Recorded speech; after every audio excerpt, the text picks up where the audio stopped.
Hi everyone, welcome to my channel. My name is Arnold, and tonight I'm going to be consciously channeling Ascended Master St.Germain and the Ascended Masters as they give us tips and guidance on how our spiritual body's consciousness will be training us on what it desires for a fifth dimension reality rather than the old way in 3D. So we'll see what they have to say. And before we begin, I just want to mention that the two courses on how to channel that we're offering, the first one activates the third eye and crown chakra to open up the psychic abilities. And the second course is a direct trance channeling with St.Germain as he teaches you how to channel. He will be removing blocks from past lifetimes. He'll be going into your Akashic records, changing stuff in your blueprint.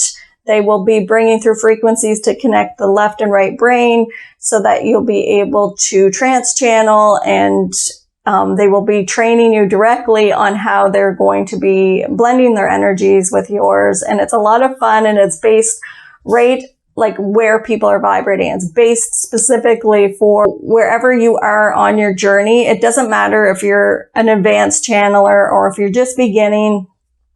They will get you started.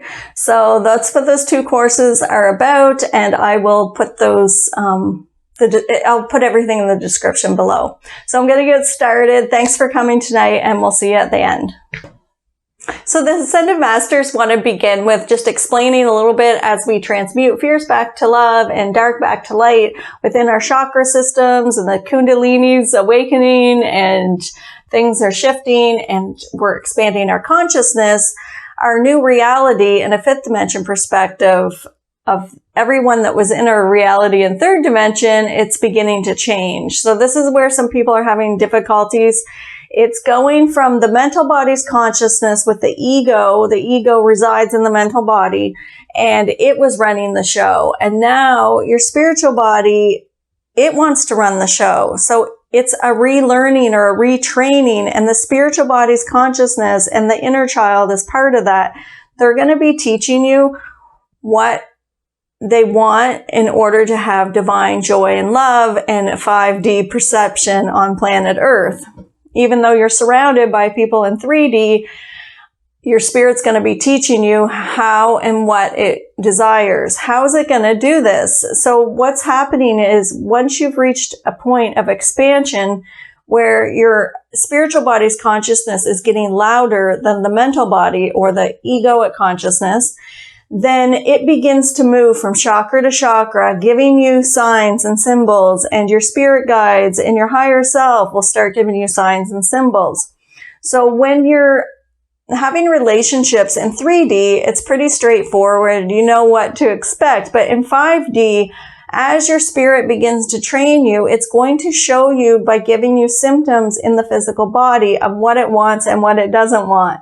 So if you go hang out with a friend that you've been hanging out with for 30 years, and all of a sudden, every time you hang out with that friend, you're getting neck pain or a migraine, that's your spirit saying, I'm telling you that this person's a pain in my neck, and this isn't the vibrational match for me anymore. So start taking note of your surroundings and what is in alignment and what's not. So this is the way that your spirit's training you to live from the heart instead of the head. You're going to feel it in your 5 different senses. So you're going to maybe get a smell or a taste. This is your psychic abilities opening up. Your spirit guides and the universe and your higher self, they're all working together to give you new awarenesses of what it wants in your reality and what it doesn't want, what is no longer serving and what is serving. So like what is serving your heart and not your head. So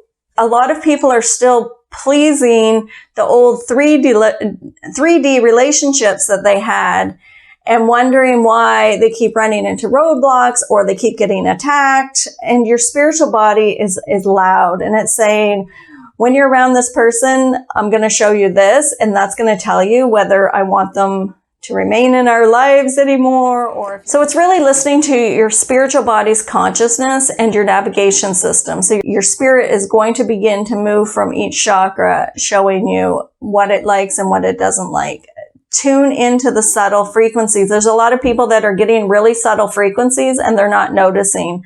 And so it's like, oh, the gut feeling. Everybody's had a gut feeling. Well, that's going to start happening in every chakra. You're going to get a feeling of when to speak, when not to speak, of what to say, of who to hang out with, of who to stay away from.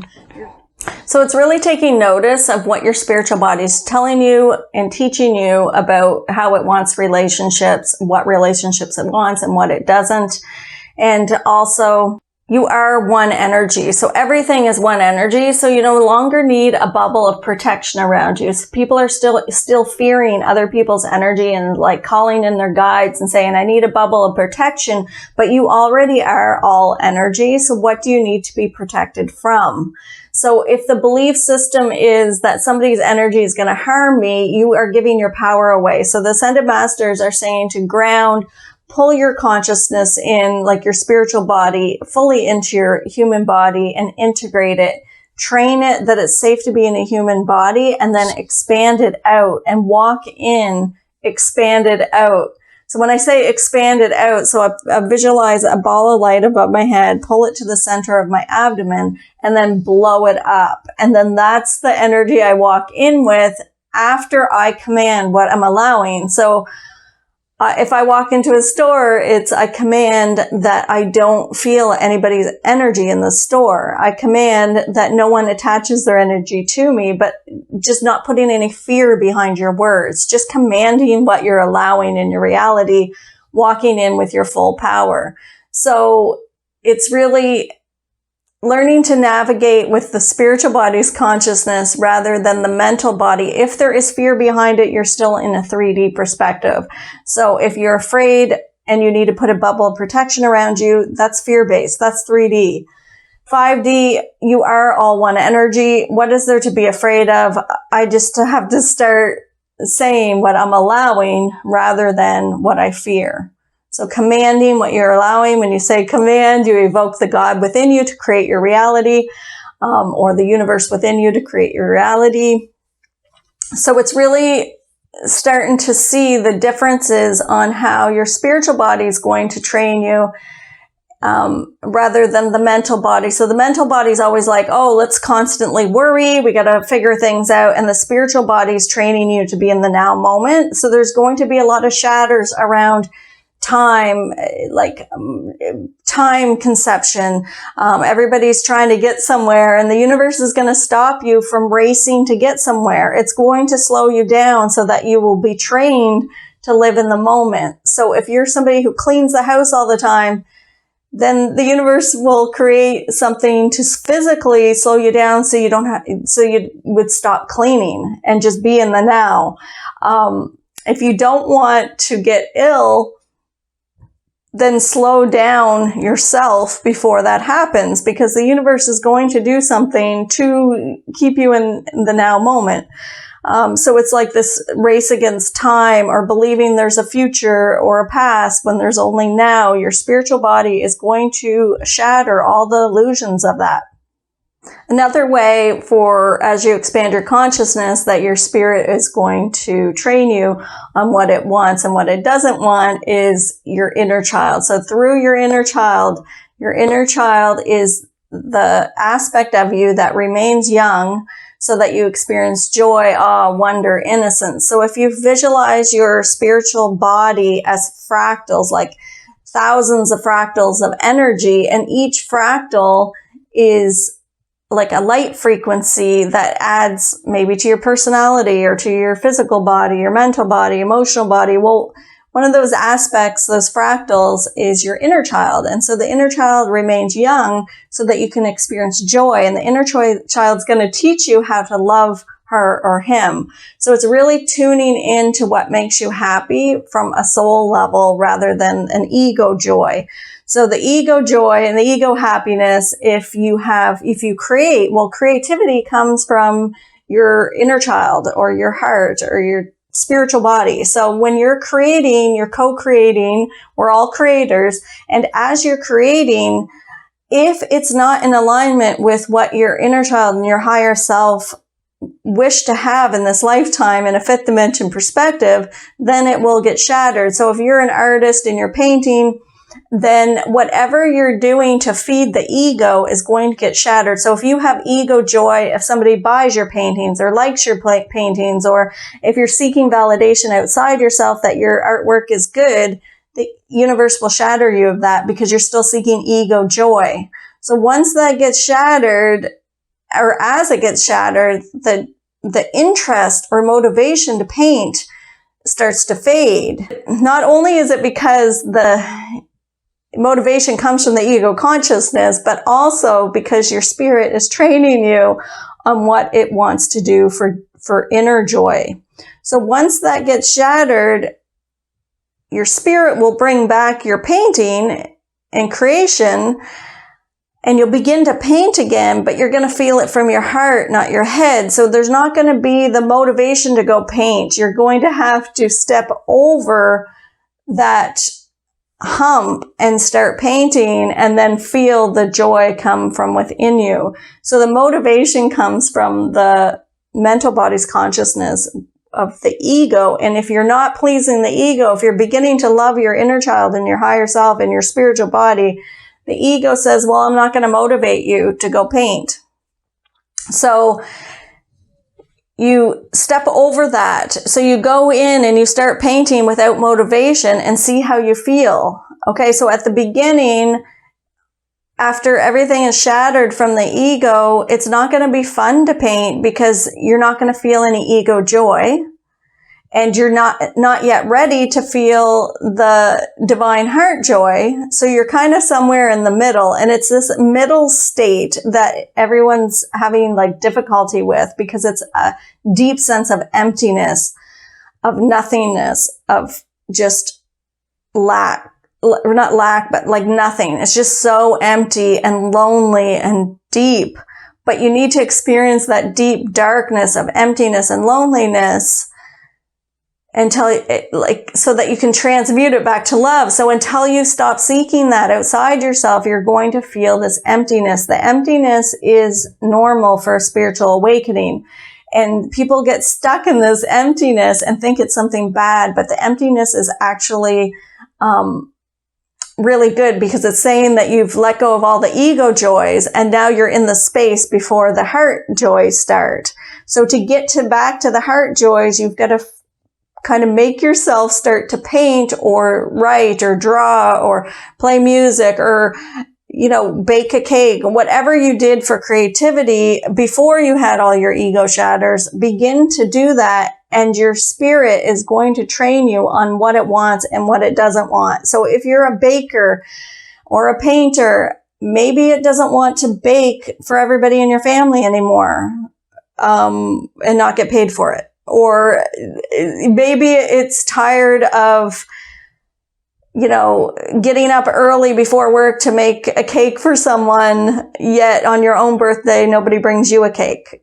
So it's like, oh, okay, I'm getting it. My spirit doesn't want to do that anymore.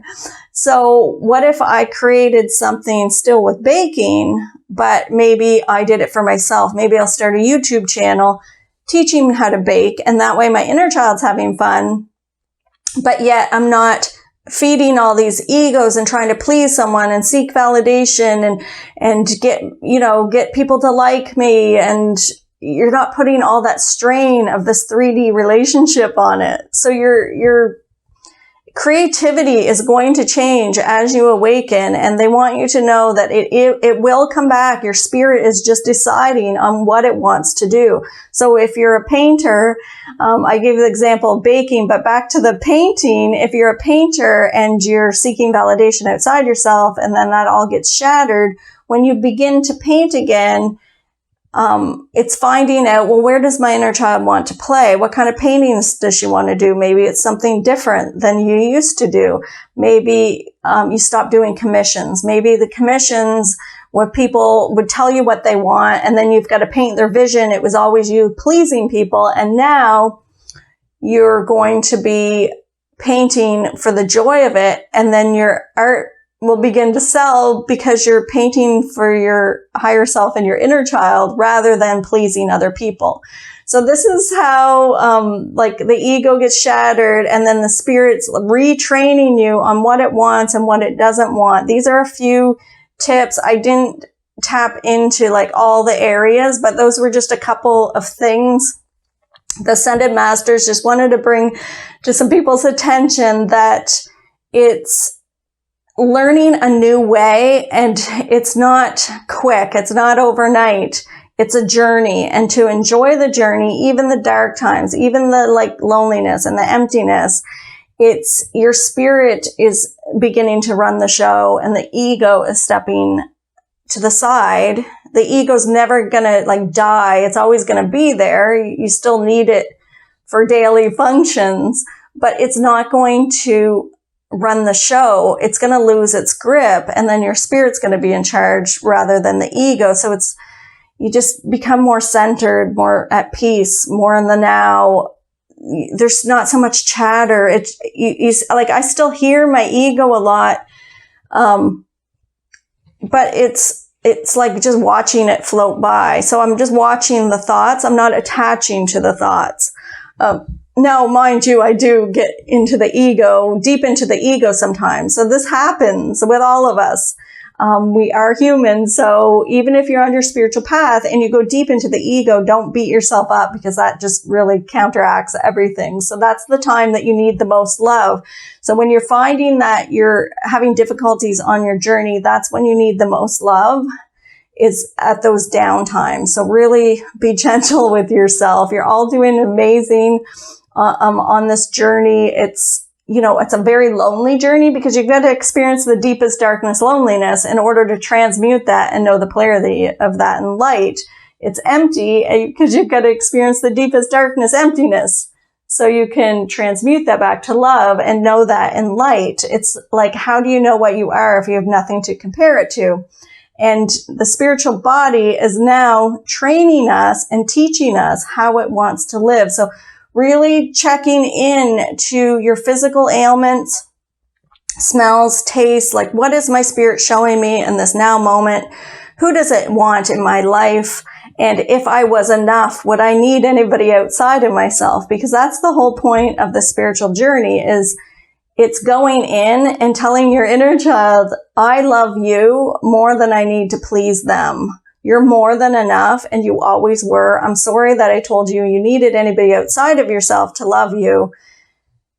Thank you for showing me how to love you. You're more than enough. Just saying stuff like that to your inner child.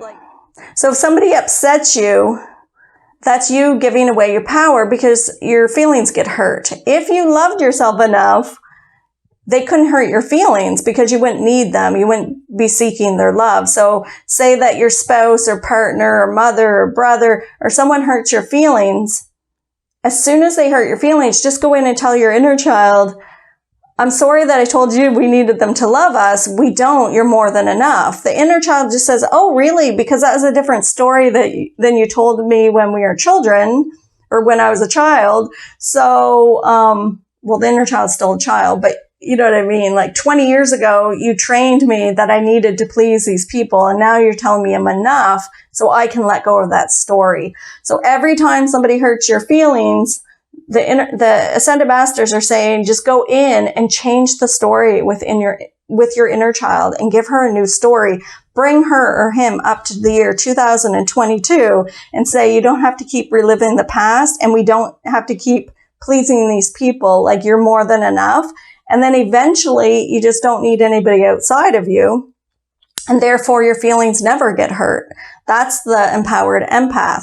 So have fun with this. I'm going to stop here. I could go on forever. These were just like a few little things that are changing as you're spiritually awakening.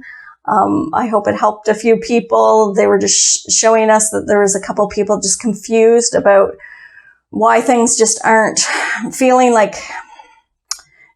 they're flowing anymore. It's because the universe is trying to shatter you of that old way, so that you can learn how to live from your spiritual body's consciousness, and your spiritual body is going to train you. So have fun with it, and we'll see you next time. Thanks for watching.